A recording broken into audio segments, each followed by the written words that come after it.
And I will. I do have to. Oh, Go ahead. You have to Go go ahead. Okay. at a certain time. I have to leave at like 8:15ish. So because I We have could to go eat 15 dinner. minutes over, is what you're saying? Yeah. Okay. All right. Okay. Okay. So it's my opinion that every single person should make the unit circle at least once in their life. Okay. So let's talk over a few things. So a unit circle is just a circle with a radius of 1. So let's identify some things here. So what is my radius here? 1. Good job. Okay, so that's just like, you know, this distance or this distance, right? Radius. Okay. Mm-hmm. My diameter is then what? There's going to be 2 radiuses and a diameter. 2? That's correct. So here, like this is the diameter right here. This is the diameter. This could be the diameter if I if I actually drew it straight. Those are all diameters. Okay, like a radius is a spoke of a wheel. Diameter would be like 2 spokes. Okay, so the circumference is going to be the diameter times what? What do we multiply the diameter times to get the circumference? 3.14 pi. Yep, that's exactly right. So the circumference is going to be 2 times 3.14 or 2 times pi. So we'll say 2 pi. Well, we should probably say approximately 6.28. And that means if I were to take this distance right here, let's say I would take a string and I were to lay it all around, I would get 3.14 of that. And I've done it before, actually. I was teaching someone it completely from scratch. We took some yarn and we went around and there was 3.14 diameters around the circle. Okay, this is always going to be true with any circle. Okay. All right, so let's come up with some points here. So we're going to call this guy right here 0, 0. This, oh, they already did it for us. This is 1, 0. Right here. So what is this point right here? 4. It's actually 0. just 1. It's just 0, 1. Oh, that's 1. Oops. Well, yeah, no worries. 0.1. I think you were counting from this way or something. Yeah. Okay. So this point right here is going to be what? 1, 0. Negative 1, 0. Oh yeah. Yeah, sometimes I mix these up too. I'll be like, I'll go the whole time and something will be like The other side is the 1, other 0. side. And then this is negative. No, 0, negative 1. 0, negative 1. Okay, so the unit circle, meaning we have a radius that is 1 unit or just, 1 unit is the same thing as like one thing. That's what a unit is. Okay. All right. So I know you're asking about the circle, the equation of the circle. So this is what it is. Okay. It's going to be x minus h squared plus y minus k squared is equal to radius squared. In this case right here, okay, our point of center is 0, 0. So it's going to be x minus 0 squared plus y minus 0 squared is equal to radius squared. So this is really x squared plus y squared is equal to radius squared. I know radius squared is 1 squared, but just hang out for a second. We'll just leave it this. Does this look familiar to you in any way? X squared plus y squared? What does it look like? It kind of looks like it's like an equation of something. It's an equation of something else. That's right. I'm gonna see if I can jog your memory. Imagine if I were to do this. Okay. Let's say I draw a right triangle. Let's say this was the radius, right? That's the radius. 3, 4, 5. It is a 3, 4, 5 triangle. Well, that may not be, but the 3, 4 triangle is an example of what kind of triplet? You're right. Triplet. Pythagorean triplet. Oh yeah, the Pythagorean Theorem. Okay. So let's say this point right here is going to be some x and this is going to be some y, right? Yeah. Okay. Isn't this x and this y? Yeah. Okay. It's the Pythagorean theorem. The equation of the circle is just the Pythagorean theorem, but instead of a and b, we have binomials. So that is how you memorize the equation of the circle. just think, oh, it's just the Pythagorean theorem, but instead of A and B, I've got X minus H, Y minus K. Mm, And suddenly it becomes a lot easier. it does become a lot easier, Mhm. Okay. So this is X squared plus Y squared is equal to 1 squared, right? yeah. Mm-hmm. Okay, but you know what? There's right there. See, remember I told you I'd come back to that? There it is. See? Every step of the way, I got you. Okay. See that? Yep. Okay. So, do you want you to take a screenshot eventually? So let's do, I wonder if I can, I'm just going to draw this right here. So X minus H squared plus Y minus K squared is equal to radius squared. Okay, there's your equation. Okay, do I need to Got make? I need to make it a little neater, don't I? I mean, I can still read it. So. Okay. Okay. X minus H squared. Okay, so there's your equation of the circle. Okay, great. I'm moving the little thing around. Okay. All right. Okay, so what does this have to do with trigonometry? Well, the trigonometry has everything to do with the Pythagorean theorem, right? Mm-hmm. So remember before when we did the 30, 60, 90 triangle? It was a few weeks ago, but you know, the 30, 60, 90 triangle Yeah. is just the half of the equilateral triangle, right? Yes. Okay, so then when we did it before, we worked out, well, this is not necessarily a perfect equilateral triangle, but we ended up with this, right? Mm-hmm. Okay, and then we can go ahead and get rid of this part right here. We figured out these two sides. We know that this is 60, and then we have this right here, so this is 30.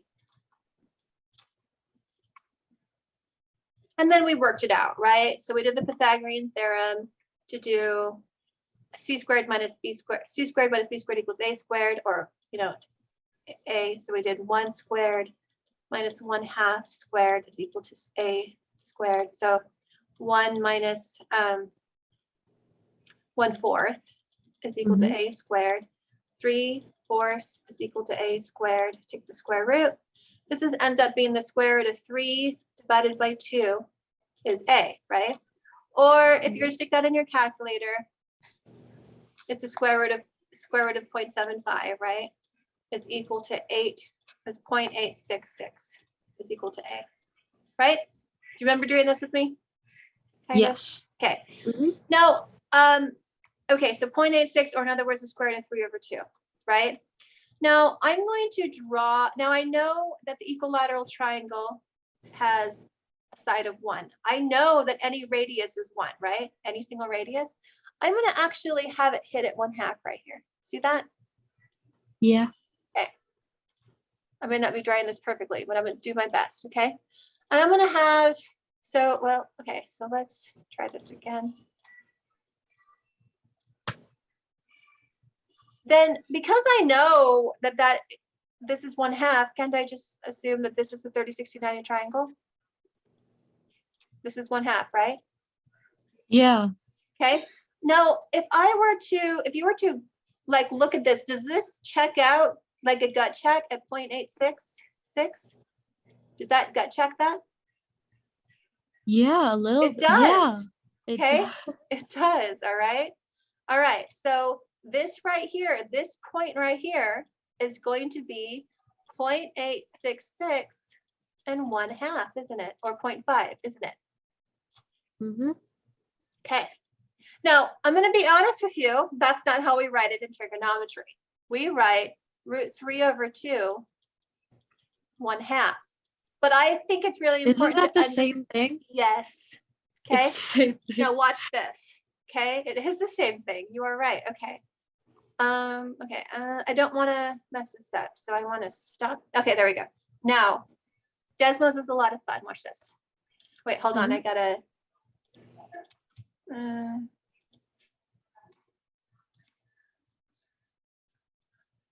A second, if I can remember the thing that's supposed to happen here. Okay. Oh yeah, there we go. Oh, that's for the circle. Yeah. Okay, it's so the points. yeah, so this is all of the right triangles we could potentially do, right? Oh no, I didn't mean, okay, there we go. But okay, so now I'm going to go ahead, instead of having it do this, I'm just going to do 60 degrees. Hopefully it lines up to what we just did. Oh no, I'm sorry, 30 degrees. Sure, Close enough. close enough. Okay.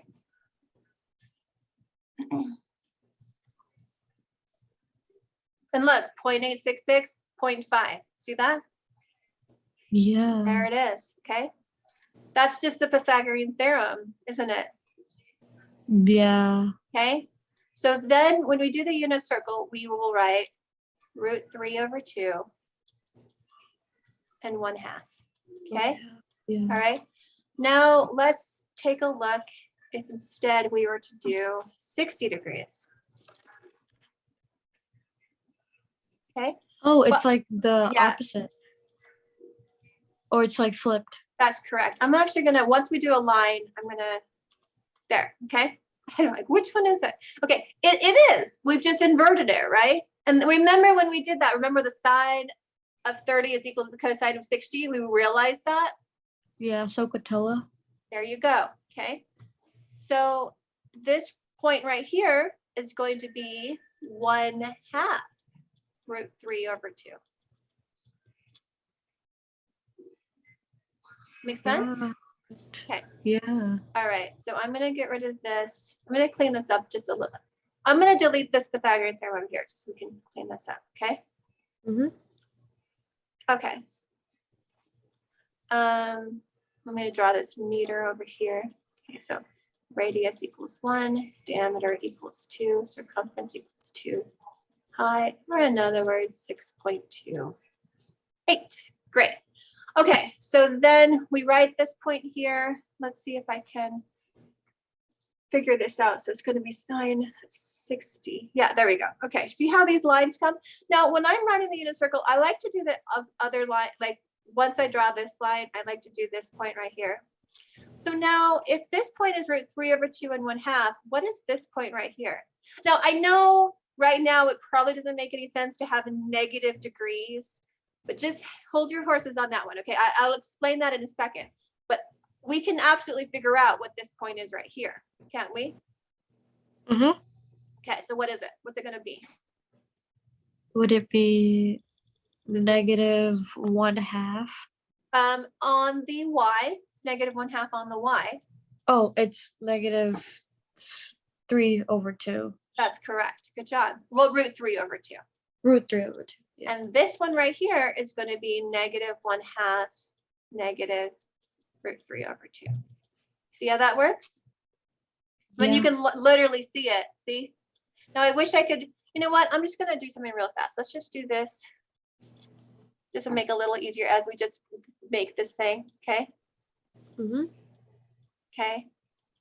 Well, is that helpful? Yeah. Okay. It's the decimal form of Yeah. √3/2. Yeah. Exactly. Okay. Oops, I did a little extra negative there, didn't I? Yeah. Okay, we'll erase that when it's done, but I just think that like it gives a little framework. We call it, I used to work for the Department of Transportation when we would like build things. We call that scaffolding, we call it false work. It's just like to help us frame things. So sometimes I use the same word. Now let's put the false work up for now. And then we'll take it down. It's not false, it's just kind of scaffolding, if you will. It's to visualize it, right? Yes, basically. exactly. All right. Okay, so now let's move on. So imagine when we were to, now we want to figure out what this guy is right here. Okay, so this guy right here is going to be, yes, I did it. Oh, wow, I did that right on, didn't I? Okay, all right, so what point is this going to be? No, right? One of That them's one. negative. It is. It's -1/2. Yes. Okay. and then it's the cube, the root 3/2. Yeah, Good job. And you said it right too. I almost said cube root, but Oh, that's funny, right? So cube root like is caught not the myself square root of though, 3, since but a then. lot of people mix this up. So good job in catching yourself. Seriously, good job. So it's negative root 3/2. Okay. Now let's go ahead and just do this, guy, since we're at it, right? Might as well make our jobs easier on us. This is going to be positive what? Oh, 1/2 Yes, and good job. Negative, root 3/2. right? Negative root 3/2. Good job. Okay, so now let's check it. See if I can stop it. Oh, no. Okay. This is actually 120 degrees. And I know, again, that's kind of a weird concept, but just when we do circles, we actually measure this guy, even though we're working with this triangle right here. It's kind of weird, but I'll explain it in a second, okay? So you're like, what? 120 degrees doesn't belong in a triangle? I know. In math, we call it expanding the definition. It's just like mathematicians like to go, well, here's the rules. Let's push them a little bit further. What if we did this? Okay, so what if we did say it 120 degrees instead of 60 degrees, right? That's kind of what's happening. But also, Okay. we do a lot of angles that aren't just, the reason we do this is we need trigonometry. Angles helped us build trigonometry, but we really need to measure arcs most of the time. Most of the time, people practically use trigonometry for arcs. So this is just a framework. Does that make sense? Yeah, it Okay. does. Oh, wait, actually, I made a mistake. It's positive root 3/2. Ah, so I was right. You were right. Okay. All right. So we did this one over here. So let's go on to the next one. So it's going to be approximately right here, right? But let's have this thing measure it exactly for us. So this is going to be 150. I'm just adding 30 degrees each time. Oh, I was off.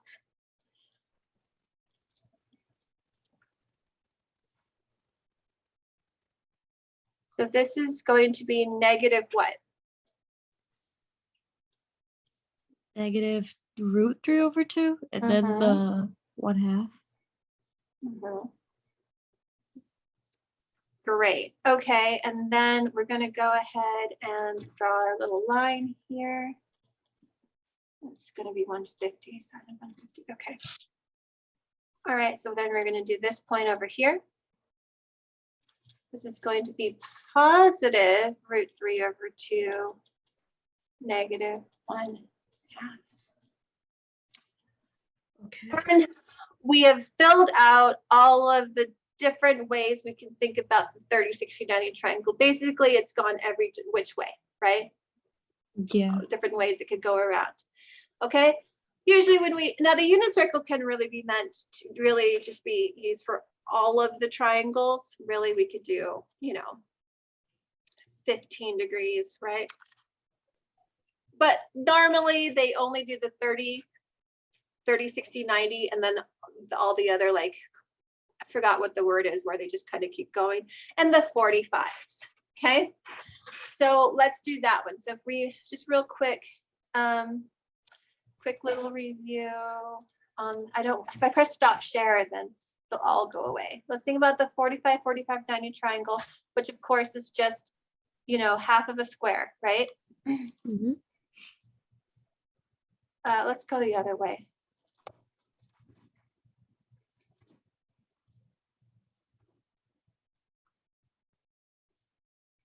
Okay, so I don't know why. Actually, I don't want to go that way. I want to go this way. I don't know why I did that. Okay. This way. You want to go this way. Okay. 45 degrees. 45 degrees. We want our radius to be 1. So then we're going to do the Pythagorean Theorem, which is a squared plus b squared. But this is an isosceles triangle. So it's really a squared plus a squared, right? So we're going to do a squared plus a squared is equal to 1 squared. 2a squared is equal to 1, divides both sides by 2. A squared is equal to 1/2. Yeah. Okay, so then It's we're the same thing for the circle formula. So that's where it connects. You said it before, so that's right. The circle formula is the Pythagorean theorem, and in this case, they're equal to each other. Exactly. I told you. I okay. told you. Like once you build this unit circle, it's like, oh, it just happens over and over again. Okay, so a is equal to the square root of 1/2, or in other words, 0.7. But honestly, they don't let us say the square root of 1/2 because it's equal to 1, the square root of 1 over the square root of 2, and they don't like it when you have radicals on the denominator. So this becomes 1 over the square root of 2. You multiply this by √2 over √2, because that's the same as multiplying by 1. This becomes the square root of 2 over 2. Okay, so I wished we could say the square root of 1/2, because that makes sense as far as the Pythagorean theorem goes, because it's like, well, whatever this is an isosceles triangle, so whatever the hypotenuse squared is, we're going to half that and take the square root of it, square root of 1/2. But they don't let us say that. They didn't ask me when they made the rules for algebra and trigonometry. So we say the square root of 2 over 2, but it's the same thing as square root of 1/2. Okay. Okay. Now it's also approximately 0.7. Now let's go ahead and just clean this up. We have room. Let's see if it's approximately, let's see if it's approximately 0.7. Let's see if that works out. Yeah, it really looks like it, right? If I were to draw this right here. It's Okay. close to 0.7, yeah. 0.7, that's correct. Okay. So this is theta is 45 degrees, 0.707 and 0.707. Okay. Now, of course, we write this point as the square root of 2 over 2 root 2 over 2. Now, all of these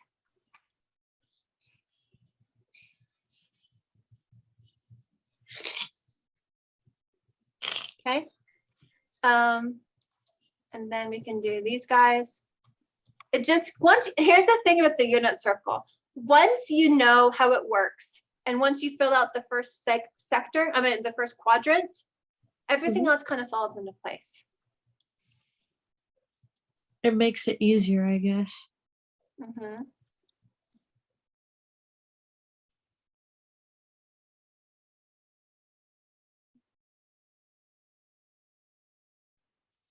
That's the unit circle.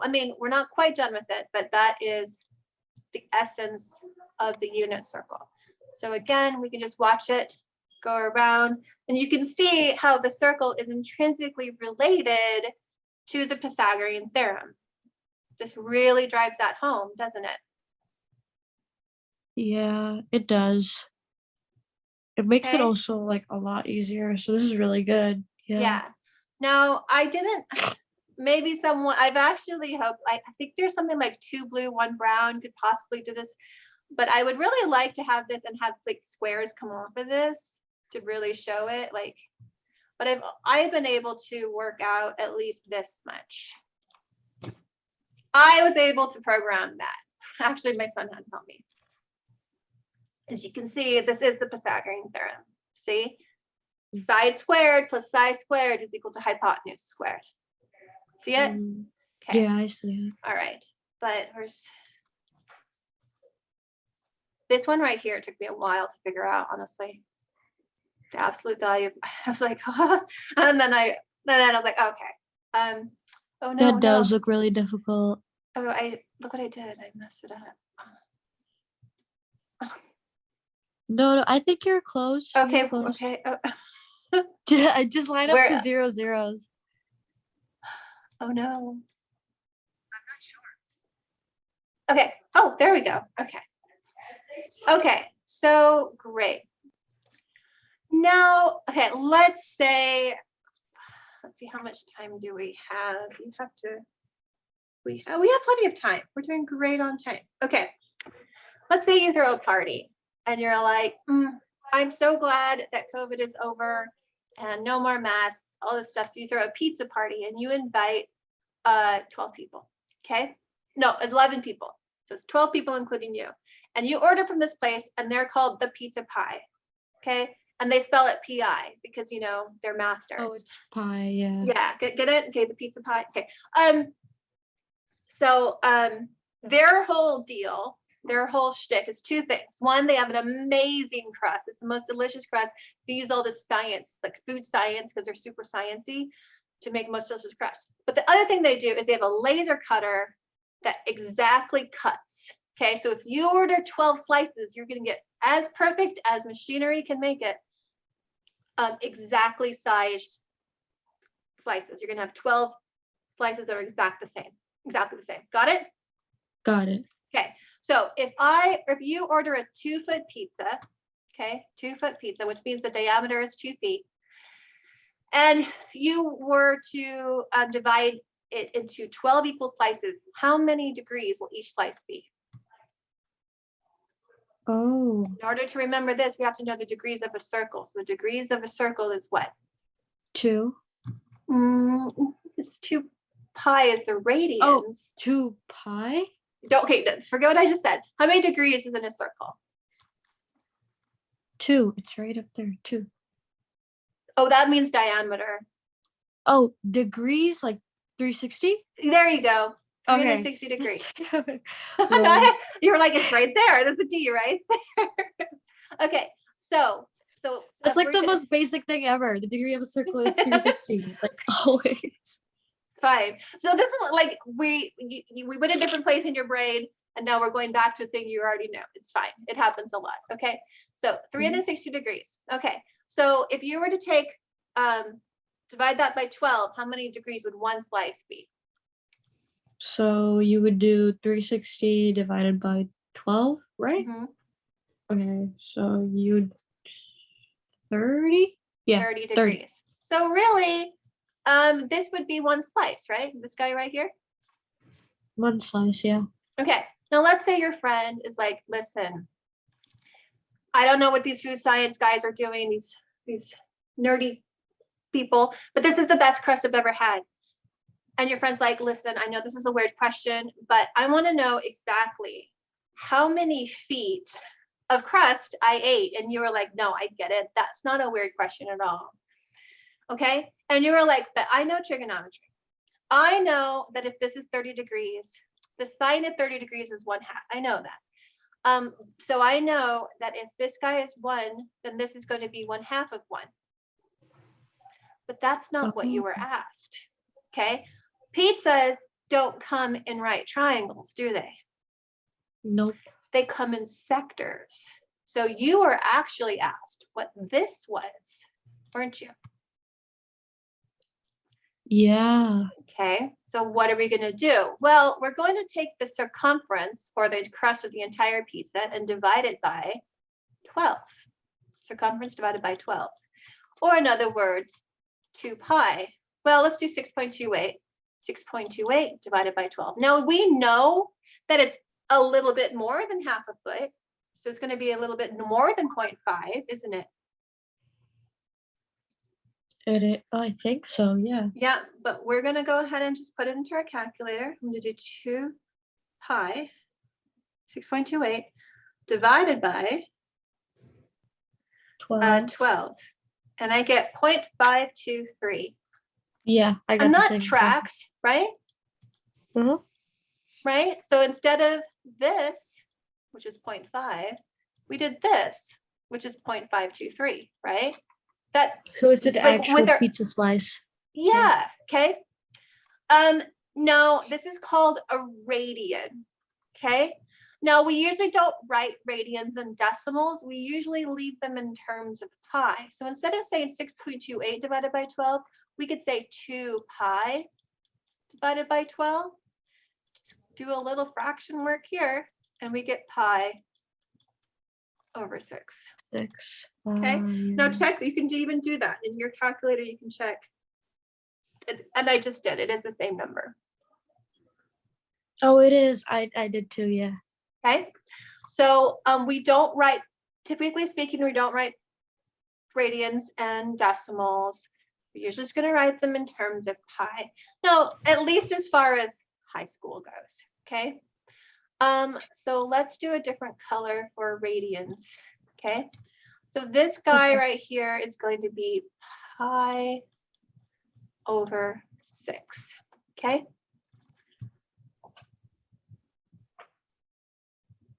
Now, if this is pi over 6, what is this guy right here? Now it's going to be double, right?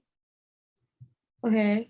No, this is going to be a little bit different. It's not like a flip-flop inverter like it has been before. This is literally, now we're going to have 2 crusts of pizza. So it's going to be pi over 6 multiplied by 2. So just tell me Pi over what 6. that So would it would be like. Wait. So let's just work through it. Pi over 6 multiplied by 2, right? This becomes 2 pi over 6, right? And then, yeah. But I want to reduce this. What could I reduce this by? 3 maybe? I'm going to reduce it by 2. I'm going to divide the numerators. Oh yeah, because okay, Mhm. yeah. Yeah, but you're going to end up with pi over 3, right? Yeah. Good. Okay. So this is pi over 3. Got it? Got it. Now, I think what gets hard about radians is as the radians get bigger, sometimes it looks like they're getting littler, but remember as the denominator gets smaller, the number actually is bigger, right? Right. Right, so just keep that in mind, okay? Now, we could go another slice of pizza, get to this one. This is going to be 3 pi divided by 6, or in other words, just pi over 2. Okay? Okay. And then we can keep going. This guy will be 4 pi over 6. Or in other words, 3 pi over 2. I'm sorry. No, I made a mistake. Oh, Kitty. 2 pi over 3. Oh, right? 1 sec. No 1 sec. worries. Kitty break. Yeah, she just wants to bother me. Yeah, I can hear her purring. I have to tell my cats all the time trigonometry is not for cats. Yeah, she'll learn some math too. Okay. Okay, so let's go even further. So this is going to be, we're going to know that this is going to be 1, 2, 3, 4, 5. So this is going to be 5 pi over 6. We can't really reduce that one. Right? Not really, yeah. Okay, so this one is going to be 6 pi over 6, or in other words, just pi. Okay? The next one is 7 pi over 6. The next one will be 8 pi over 6, or another's got to divide both the numerator and the denominator by 2. I'm going to do 4 pi over 3. Let's write this better. 4 pi over 3. All right, the next one is going to be 1, 2, 3, 4, 5, 6, 7, 8, 9. 9 pi over 6, or in other words, am I saying that right? Wait, 1, 2, 3, 4, 5, 6, 7, 8, 9. 9 pi over 6, or in other words, just 3 pi over 2. Yeah. Okay, so this is going to be 10 pi over 6, in other words, 5 pi over 2. This is 11 pi over 6, can't reduce that. This is 12 pi over 6, or in other words, 2 pi. So a full circle is 2 pi, but you know what? You already knew that. Yep, it's already given to you. So in other words, we want it, this is the conversion. It's going to be 360 degrees is equal to 2 pi. And you broke it down to make it more simpler. Because like if you're giving like on the SAT, like what's half of the like circle, and you would need to know this to find it out. Okay, so now let's go ahead and clean this up. Get rid of this work. Okay, so now let's do the 45s. Okay, so that's what I call them. So this one right here is going to be 2 pi divided by 8, right? Yep. Okay, so the 2 pi divided by 8 is pi over 4. Make sense? It's just fraction work. Once you understand how radians work, it's just fractions, okay? Pi over 4, okay? So 1 pi over 4, 2 pi over 4, 3 pi over 4. So this is 3 pi over 4, right? 3 pi over 4, 4 pi over 4, 5 pi over 4, 6 pi over 4, 7 pi over 4. Okay? Make sense? Makes sense. Okay. Now, let's talk a little bit about what does this have to do with trigonometry? Well, I mean, honestly, we haven't done any trigonometry yet, right? We've only just done the Pythagorean theorem, basically over and over and over again, right? But let's relate it to trigonometry, okay? So if we're going to say theta or x degrees, it's just going to be whatever the degrees are, right? In this case, it's a. I should say theta, but Desmond has me do a. Okay, so let's say the sine of a, we're going to say the sine of a is equal to, is going to be equal to the opposite over the hypotenuse, right? Okay. Now the opposite in this case is always going to be y, isn't it? Yeah. So think about it. The opposite's always going to be the up and down, right? Okay. So it's always going to be y, and then the hypotenuse is 1, isn't it? Since we have a radius of 1, right? No matter what the degrees are, it's always, okay? So sine of a will always be y. Okay. Oh yeah. Okay. So cosine of a is always going to be adjacent over hypotenuse, or in other words, x over 1. Cosine of a is x. Yeah. Okay. All right. So let me just summarize this real quick. Okay. Let's use a different color actually. On the unit circle, okay, this is obviously just for the unit circle, because once the hypotenuse is no longer 1, it doesn't, then you have to do a conversion ratio. But because the hypotenuse is 1 in the unit circle, then opposite is just sine, adjacent is just cosine, because the hypotenuse is 1. Okay. But it's this is why we use the unit circle to summarize trigonometry, because we have manipulated it to make the radius 1. Okay. Radius we're talking about circles, or the hypotenuse when you're talking about triangles. And we kind of mix them all together here. Okay. So x, y is cosine, cosine, sine. Okay. Okay. Now let's take a look here at 30 degrees. Okay. I'm going to go ahead and change this guy to 30. Let's say we're to look at the 30 degrees. Okay. Let's try to figure out the slope of 30 degrees. So the slope of this line right here that's made from the 30 degrees. Okay. So we can do slope, right? So we have 0, 0, and root 3 over 2 and 1/2, right? As our 2 points, correct? Correct. Yep. Okay. So we're going to do the slope of 30 degrees, right? I don't know exactly how you say it, but just hang out with me here for a second. Okay. So we're going to do 1/2 minus 0 over root 3 over 2 minus 0 is 1/2 over root 3 over 2. Okay, so then this is going to be is 1 over the square root of 3. We're going to convert this is root 3 over 3, which you may remember is the tangent of 30 degrees. Okay, so this is the same thing as the tangent of 30. Yeah. So no. So watch this. Okay, so tangent is rise over run, right?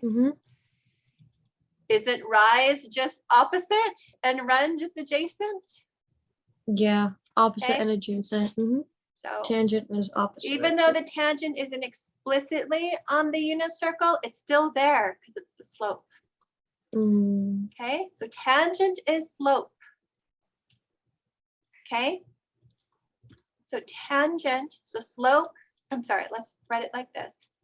Okay, so tangent is equal to opposite over adjacent, or in other words, y over x, or in other words, sine over cosine, or in other words, slope. Rise over run. Rise over run. Yep, let's put that there too. Let's put them all there, okay? So tangent of A is equal to opposite over adjacent, or in other words, y over x, which is of course rise over run, which is of course sine over cosine, which is of course slope. Slope. Okay? Tangent Okay. is slope on the unit circle. Mm-hmm. Okay, so a couple more things I want to tell you. This is called quadrant 1. This is called quadrant 2. This is called quadrant 3. And this is called quadrant 4. Okay? Quadrant 1 is positive, positive. I don't know if I want this one is negative, positive. This one is negative, negative. And this one is positive, negative. Make sense? Yeah, we're doing all the quadrants now, so yeah. Right, exactly.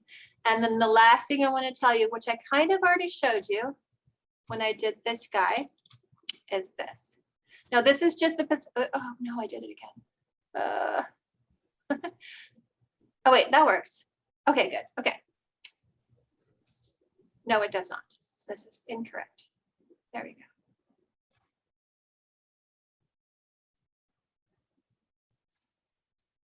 Line up the ones, that's what we need to do, right? There we go. Okay. All right.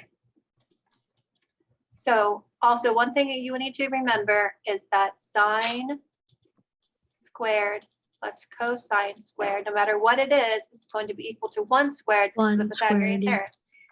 We don't usually write 1 squared. We usually just write 1. This is called the Pythagorean, this is called the trigonometric identity. So there's a lot of them, but the ones you need to know for right now from the unit circle are going to be this one. You also need to know the sine of A is equal to cosine of 90 minus A. And also the cosine of A is equal to sine of 90 minus A. Okay? Yeah. The sine of one angle is equal to the complementary cosine of the complementary angle. And vice versa. Okay, and the other thing you need to know, of course, is tangent is equal to sine over cosine. Those are the trigonometric identities you need to know for the SAT. Got it. Okay, so this is a little bit more than you need for the SAT, I'll be honest. But if you did it, since you were like, I'm iffy on the circle equation, I thought, let's just do this because it's going to help you with all of it. You see how it's related? Yeah. Okay. Do you have any questions about this? No, you went over all of it, so there's nothing really confusing left. And it's also enough information that I could do it for like any problem that involves like the circle trigonometry. So that's correct. So a lot of teachers will tell you to memorize a unit circle. That's fine. But I don't ever recommend memorizing the unit circle until you can actually build one. Now, do you want to be like, I get a lot of students who memorize unit circle, but they don't understand it. And I get hired a lot in that pre-calculus area, right? So I get a lot of students that get hired when they understand it, but they haven't memorized it, or a lot of students who have memorized it, but they didn't understand it. Both of those, you're limited when you start doing pre-calculus. So for the SAT, you don't necessarily need to memorize this. I would memorize the first quadrant, but as you can see, that's probably not that big of a deal. You could probably just work it out, you know. But if you can understand the first quadrant, the rest of it will just take, how does it work again? Then you can just figure it out. Okay. And if you don't memorize the radians, just remember that conversion ratio. 360 is equal to 2 pi, but most people will just say 180 is equal to pi. But you can do 360 is equal to 2 pi too. Yeah. Okay. Now I want you to take a screenshot of this because you helped me make it. every step of the way. And then I'm also going to share this Desmos link with you so you can play with it as well. Okay. Could you share like everything on Zoom? Because Zoom is like the most accessible. I will, yeah, of course. So I'm going to share this recording with you, and then I will share Desmos with you, and I will, did you take a screenshot? Yeah. Okay, I'll email it all to you. Okay? Okay, perfect. All right, great. Do you have any questions? No, we went over everything that I wanted to know, and this is going to be like the most help for the SAT prep too, because I don't know that much about trigonometry and circles, obviously. So this is like the best. Great.